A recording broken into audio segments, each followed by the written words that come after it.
guérir quelque chose, que ce soit une maladie physique, que ce soit un trouble psychologique, qu'il s'agit des traumatismes émotionnels qu'on a soit depuis l'enfance, soit au cours de notre vie.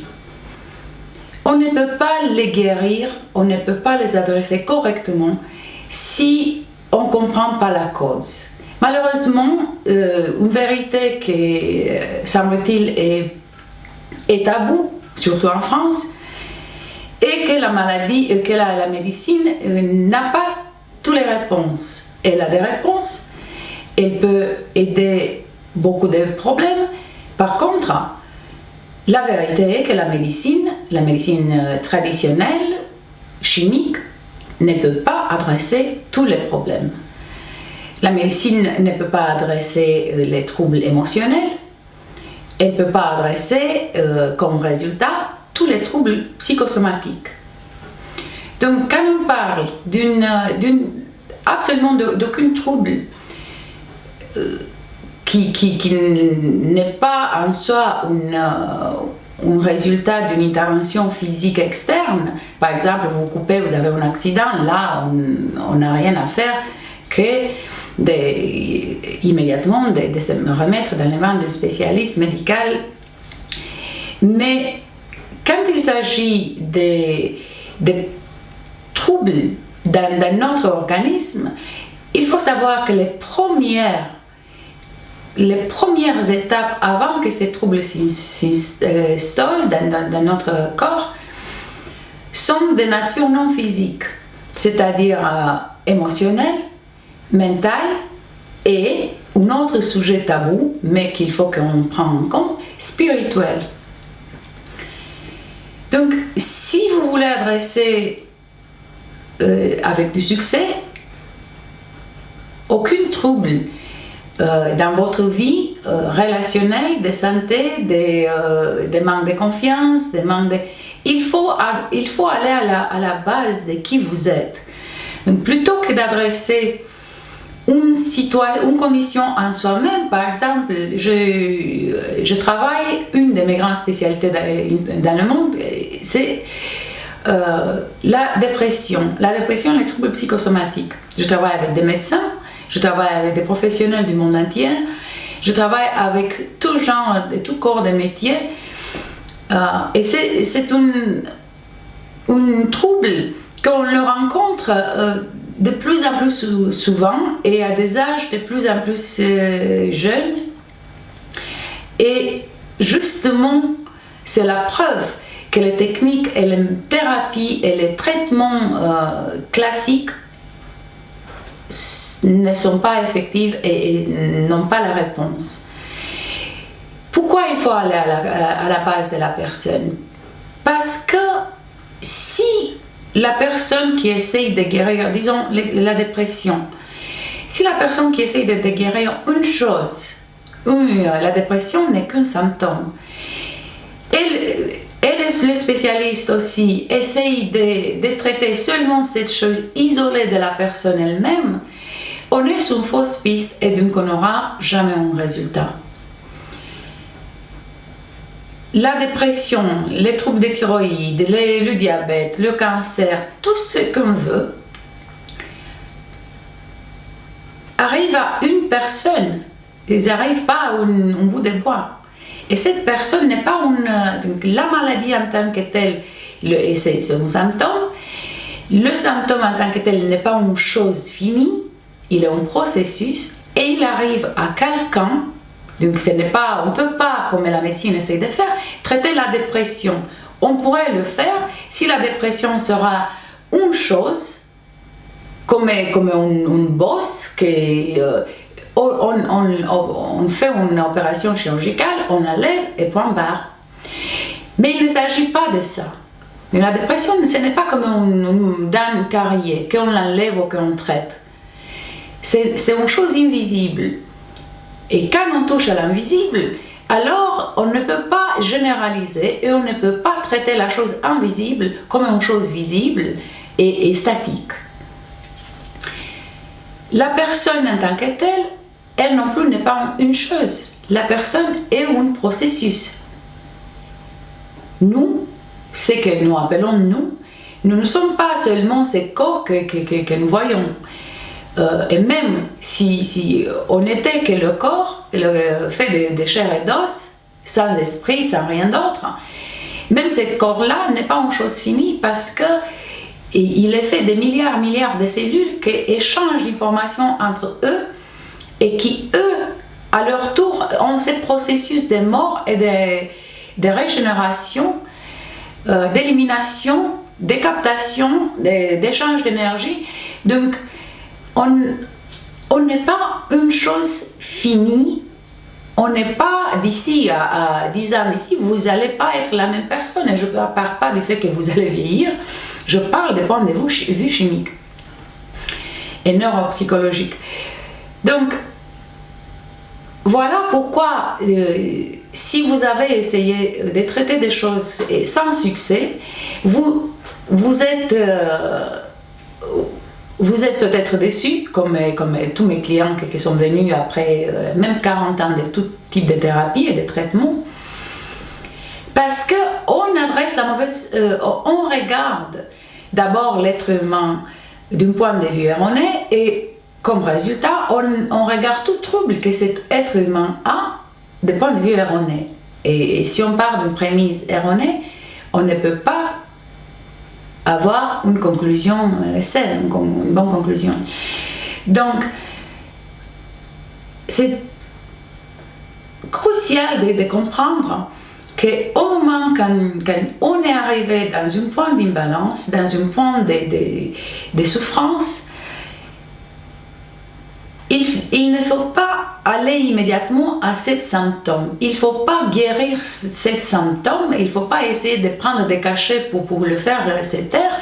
Parce que ces symptômes, c'est finalement une sonnette d'alarme essayant de vous réveiller, essayant de vous attirer l'attention que vous êtes en train de faire quelque chose qui n'est évidemment pas dans votre intérêt.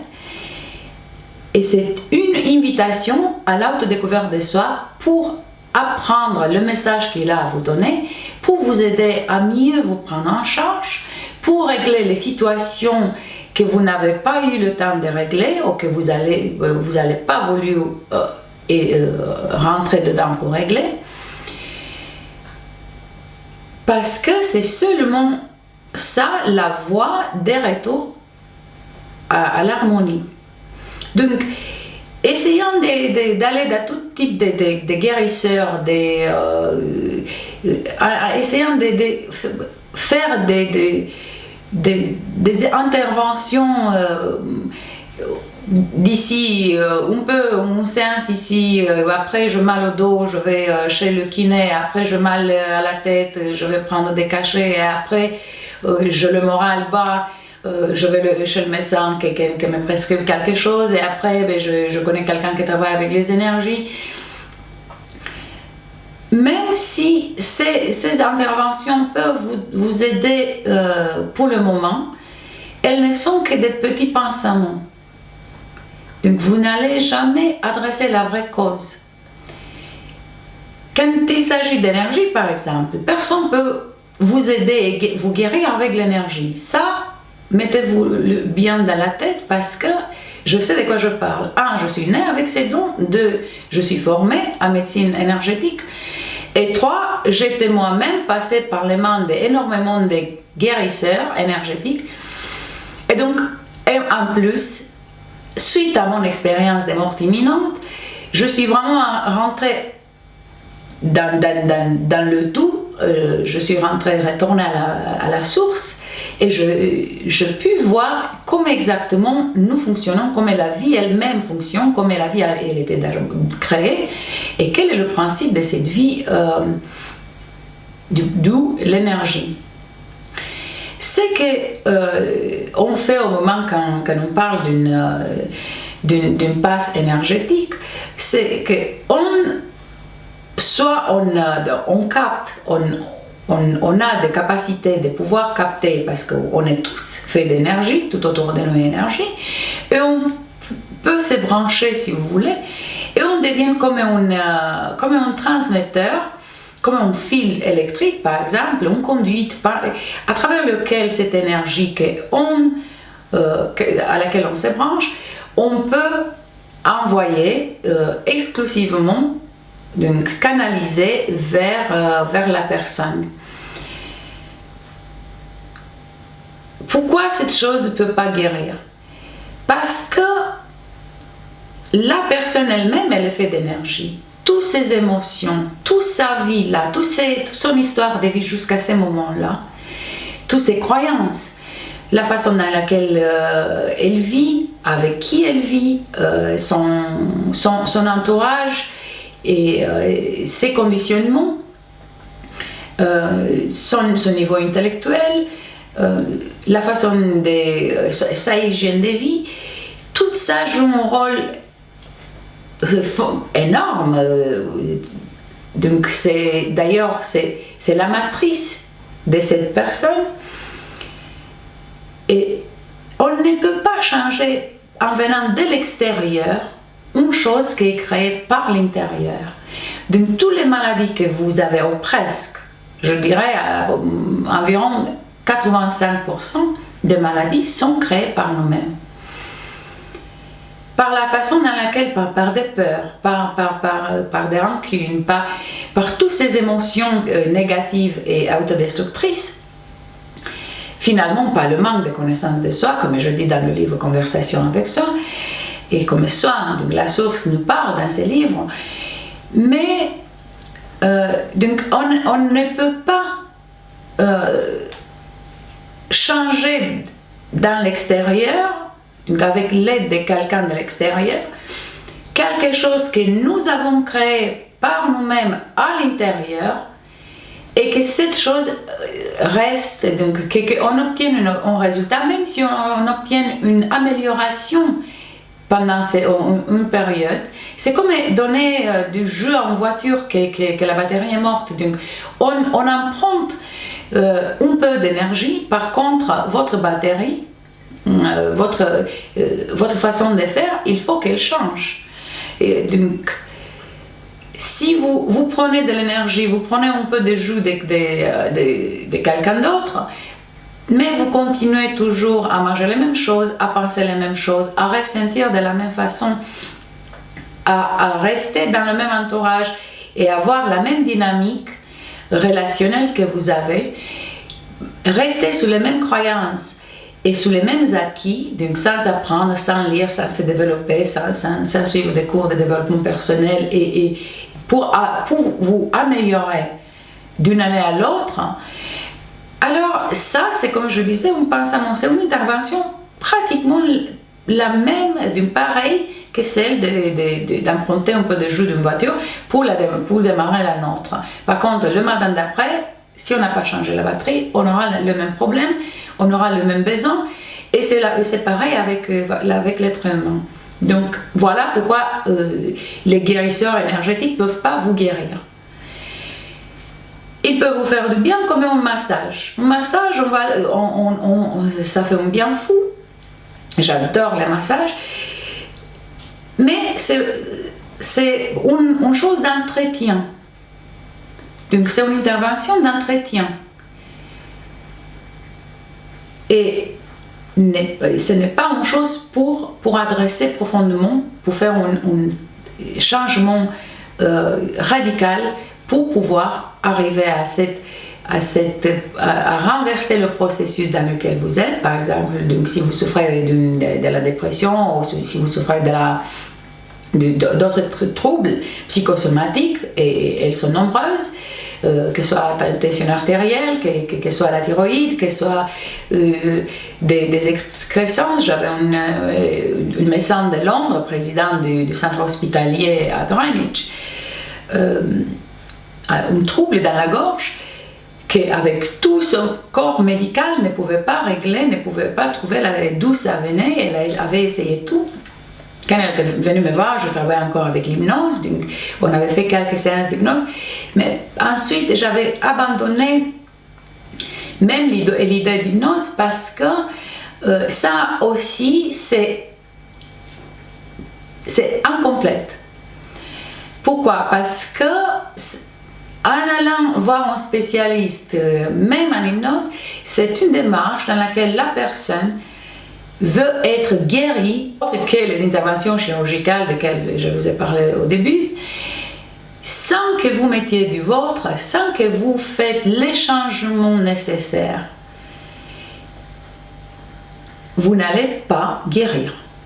N'importe quel type d'histoire vous allez entendre de tous les autres, je vais vous promettre que vous n'allez pas pouvoir faire un changement important dans votre vie, dans votre santé et dans votre bien-être, et inclus dans vos finances, parce que tout est lié, et dans votre niveau d'épanouissement dans la vie, si vous ne changez pas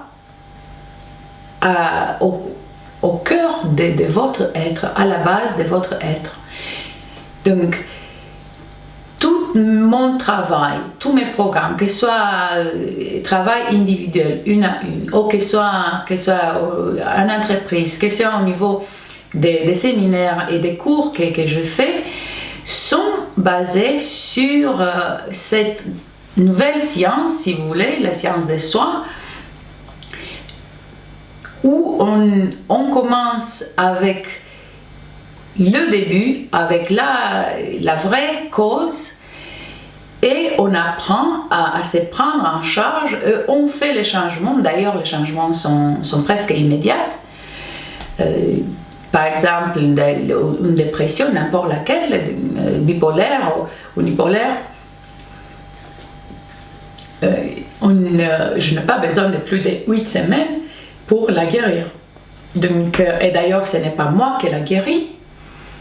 Moi, je ne fais pas de traitement. Moi, je ne fais que à remettre la personne dans la connaissance, donner à la personne la connaissance nécessaire, faire le tour de sa vie, mais vite, pas comme dans une psychothérapie. Je ne fais plus la psychothérapie, d'ailleurs je n'ai jamais fait la psychothérapie à long terme, parce que je trouve que c'est encore une chose à l'ancienne, donc et en plus les résultats sont médiocres. Pourquoi mes clients avec des problèmes atroces, avec des traumatismes d'enfance, des situations des vies où ils sont venus me voir après sortie de l'hôpital psychiatrique, après ils étaient tenus sur la perfusion pour les maintenir endormis parce qu'ils passaient des tentatives de suicide d'une à l'autre. Parce que une fois qu'on sait comment l'être humain fonctionne, comment la vie fonctionne, et comment ces troubles s'instaurent dans notre corps, et sachant que c'est nous qui les créons, donc connaissant ces processus, il m'est très facile de pouvoir aider la personne, le voir dans un temps record, et par les résultats faire les changements nécessaires et reprendre sa vie en main.